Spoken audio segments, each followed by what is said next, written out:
Silicon city ಬೆಂಗಳೂರಿನಲ್ಲೂ ಕೂಡ ಆಲಿಕಲ್ಲು ಮಳೆಯಾಗಿದೆ. ಬಿಸಿಲಿನಿಂದ ಕಂಗೆಟ್ಟ ಬೆಂಗಳೂರಿಗರಿಗೆ ತಂಪೆರೆದ ವರುಣ.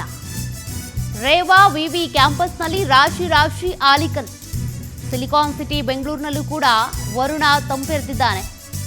ರೇವಾ ವಿವಿ ಕ್ಯಾಂಪಸ್ನಲ್ಲಿ ರಾಶಿ ರಾಶಿ ಆಲಿಕಲ್ಲು ಸುರಿದಿವೆ. ಆಲಿಕಲ್ಲುಗಳನ್ನು ಎರಚಿ ಸಂಭ್ರಮಿಸಿದ್ದಾರೆ ವಿದ್ಯಾರ್ಥಿಗಳು. ಹುಲ್ಲಿನ ಮೇಲೆ ಮಲ್ಲಿಗೆ ಹೂವುಗಳಂತೆ ಕಂಡಂತ ಆಲಿಕಲ್ಲುಗಳು. ಆಲಿಕಲ್ಲುಗಳಿಂದ ಹಾಲ್ ನೊರೆಯಂತೆ ರಸ್ತೆಗಳು ಕಂಡು ಬರ್ತಾ ಇವೆ. ಮುತ್ತಿನ ಮಣಿಗಳಂತೆ ಹೊಳೆದಂಥ ರಸ್ತೆಗಳು. ದೃಶ್ಯಗಳನ್ನು ನೀವು ಗಮನಿಸ್ತಾ ಇದ್ದೀರಿ. ಎಲ್ಲೋ ಕಾಶ್ಮೀರದ ದೃಶ್ಯಗಳೆಲ್ಲ ಇದು. ಸಿಲಿಕಾನ್ ಸಿಟಿ ಬೆಂಗಳೂರಿನಲ್ಲೇ ಆಲಿಕಲ್ಲು ಮಳೆ ಸುರಿದಿದ್ದು. ರಸ್ತೆ ಮೇಲೆ ಯಾವ ರೀತಿಯಾಗಿ ಆಲಿಕಲ್ಲಿನ ರಾಶಿ ಇದೆ, ಮುತ್ತು ಪೋಣಿಸಿದಂತೆ ಕಾಣಿಸ್ತಾ ಇದೆ.